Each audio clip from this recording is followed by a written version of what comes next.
سورة الأنعام سورة جهفة آية بتكو في سديترتي أكنجي ورا ربي قدتي وان برو قبرن هن الرب سنا بيكم سان ملت جبادان ربي الرب سودان دهنجي خنافو إسان الرب سوهن قبدن ونقرو قبدن غافي سسل قوتاتي غافت شودا حالان سلپان language against them.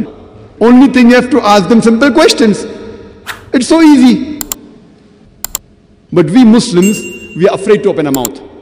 قرونتي مسلموني دبچون سودان دعوة إساني تقولوا سودان سوني إسا يو دعوة تقوني هريوماتي نياتو أدجت جنة أكستاتو نتربي وجه هريومو تعالى ورا مسلمان تاني هريوم فتشو تعالشفن ججول أمون آمنا إسينيو رغا دبتن إسان إسان قبجن كن موت أنو ننجرين يغي يخسد ترك ويتان كوليجي فياتو رسان التيس ركو خيسينين بيخو ويتان منباي خيسة تبردو لكوفسي مسلموتا هالان تكالا برسنتيشني في جه ويتان أن ورا مسلمان تهين التياسو هريوني خيخم مسلمان بكتن ركو خيسة نبوسو دي مجانينا ديسان قرو أن تكا ركو مدردين بيخو نمني مسلمان تهين تكولين خان كولي تاكي يكابين هو دنجرو الحمد لله ويتان رغا دبتن إسان إسان قبجن ويتان كوليجي فيا خيسة تورسانيتي قرمات أفاني دبرون درقما توري برمسا هنداف قبطين ولكان قرمات أفانيتي يرو سانيتيس أم بروفيسروتا خياتي دعوان قدا توري نموني يو دعوة هدو تيغوتي سوخو في سنان جاچا تورن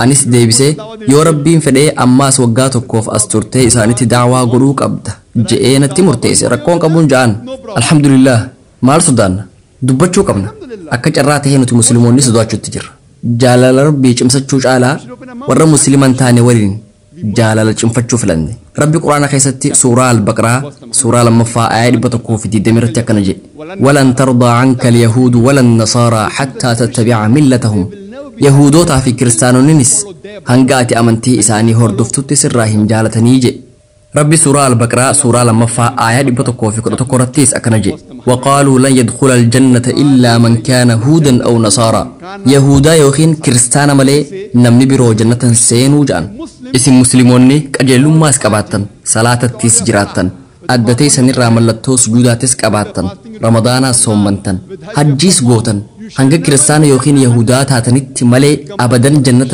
سينتن جان جئين التهمة أماس آياني قرآن خون اتففون تلك أمانيهم كن هوي إسانيتي قل جئي هاتوا برهانكم رقا خيسا فدا إن كنتم صادقين يو ورا لغا دبتو تاتا نمني توكو يوان توكو دبته هاتوا برهانكم رقا خيسا فدا إن كنتم صادقين يو ورا لغا دبتو تاتا جاءني جئنو في مربين قدان سبحانه وتعالى كريستانوني مجافا أفان غرغرا كمالا ما أول قبئساني جران كريستانوني مجافا أفان غرغراتين كمالا ما أول قبئساني جران مجافني خيا أكنا جاء مجافني خيا سكنا جاء نتيهو مال قدو قمنا usneetum ija gudunfannee hordofuu qabna namni tokko yoo waraqaa eenyummaa isaa isiniif dhiyeesse maal gootan waraqaan sun sirrii fi sirrii ta'uu dhabuu isaa adda baafattan yoo isaan macaafni dubbii rabbiitiin nuun ja'an maal godhuu qabna barreeffama sanniin qorachuu qabna nu keessaa muslima meeqaatu barreeffama isaanii qorate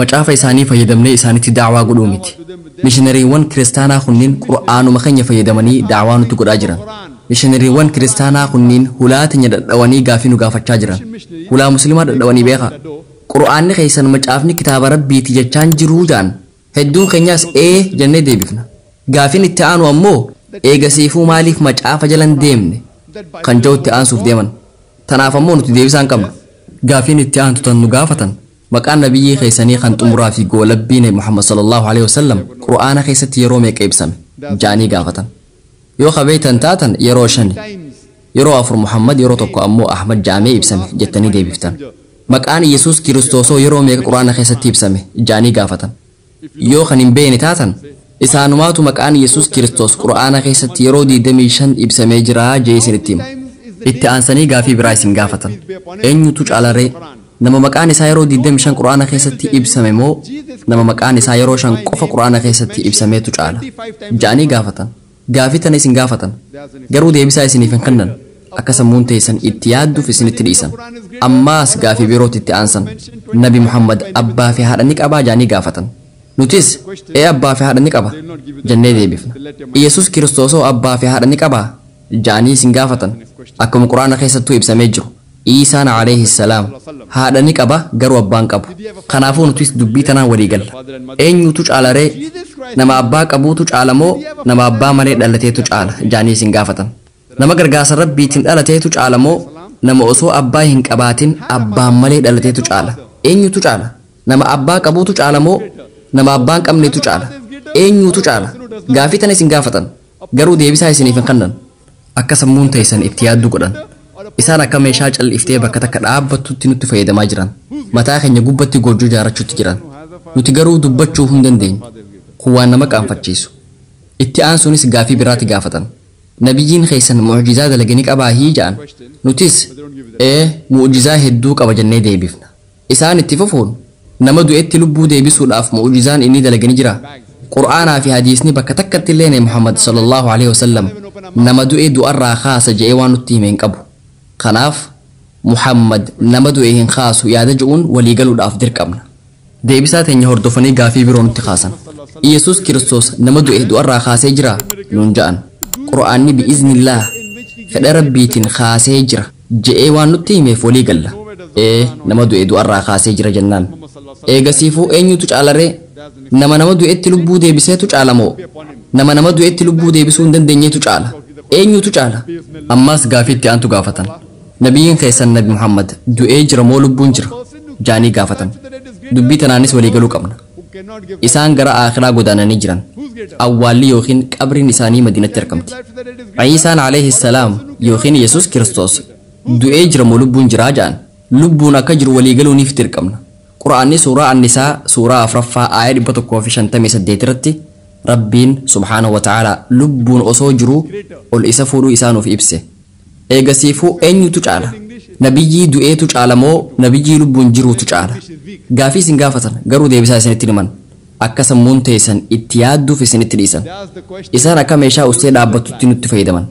Nuti ammoo arrabuma keenyaan nu dubbachuu hin dandeenyu. Daawaa godhuun haalaan salphaadha. Yoo Qur'aana hubannoo wajjin dubbistan sammuu teessan yoo banaa taasiftan daawaa godhuun haalaan salphaata. Rabbi Qur'aana keessatti suuraa Ali Imraan suuraa 3ffaa aayaa 64 irratti qul yaa ahlal kitaabi je'i yaa warra kitaabaa ta'aalaw ilaa kalimatin sawaa'in baynanaa wa baynakum gara jecha nuu fi isin jidduutti wal qixa taatee koottaa. Jechi duraa isa kami? Allaa na'buda illa Allah Rabbi malee waan biraa akkan gabbarre walaa nushrika bihi shay'an isatti isa waan biraa akkan qindeessine walaa yattakhidha ba'dunaa ba'dan arbaaban min duunillah gariin keenyaas garii rabbiin alatti gabbaramaa akkan taasifne fa'in tawallaw yoo isaan kanarraa garagalan faqul ishhaduu ragaa bahaa ja'aan bi'annaa muslimuun akka nuti musliimoota taane. Aayaan Qur'aanaa suuraa Ali Imraan suuraa 3ffaa aayaa 64 irratti argamu kun akkaan yaadutti da'waa namoota musliman taanettuu godhuuf furtuu ijoodha. Ta'aalaw ilaa kalimatin sawaa'in baynanaa wa baynakum gara jecha nuu fi isin jidduutti wal qixa taatee koottaa ja'a. Jechi duraa sun kami? Allaa na'buda illa Allah Rabbi malee waan biraa akkan gabbarre walaa nushrika bihi shay'an isatti isa waan biraa akkan qindeessine. DVD fi barumsaan an kanne yoo daawwattan gaafileen amma isiniif dhiyeesse kanniiniif deebisaan irratti kannamuu isaanii hubattan. Akkamitti da'waa goona waan jedhuufis ibsi kannamee jira. Haalaan salphaadha. Wanni isinirraa eeggamu dubbachuu qofa. ولا يتخذ بعضنا بعضا أربابا من دون الله that we erect not among ourselves lords and patrons other than Allah.